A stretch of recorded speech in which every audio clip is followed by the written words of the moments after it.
Hər vaxtınız xeyirli olsun. Məşhur məhsullarımızdan biri də bu qaş gelimizdir. Salonlarda işlədənlərdən tutmuş və yaxud yaxınlarında görənlərdən tutmuş hər kəs bu qaş gelini istifadə edir. Onu deyərdim ki, mən öz qaş gelimi də hər kəsə vermişəm istifadə eləsin. Deməli, oktyabr ayından işlədirəm mən. O artıq 2 bitdiyi üçün mən də yenisinə keçim. İçərisində həm şotkası var, bərk şotkalardan da gördüyünüz kimi.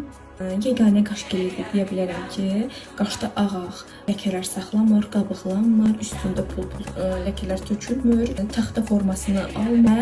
Bu formadadır qaş gelimiz. Yeganə qaş geli ki, içərisində botoks var. Bu botoks da bizim qaşımızda olan seyrəkliyi, ümumiyyətlə qaşımızda tük olmayan hissələri belə bəsləyərək yenidən oradan həmin tüklərin çıxarmasına kömək olur. Vitamin E, vitamin B, keratin, badam yağı və argan yağı mövcuddur. Bu şəkildə batırdıqdan sonra əlimizdən artığını alırıq. Bunu mütləq eləməli. Fırçamız təmiz olmalıdır. Əksi halda yaxşı sabitləmir və qaşlarda o ağ görüntüyə səbəb olur.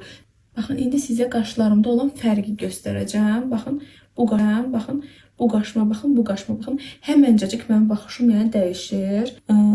Qaşlarımı sabitlədikdən sonra bu yuxarı qalxan tükləri bir dəfə belə eləməklə tam yerə də salmıram. Elə bu qədər. İndi mən qaşımın içində dolduracağım. Axırda tam olaraq makyajla necə görsənir onu da göstərəcəm.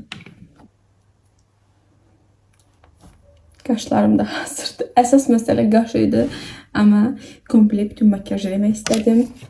Belə də baxa bilərsiniz.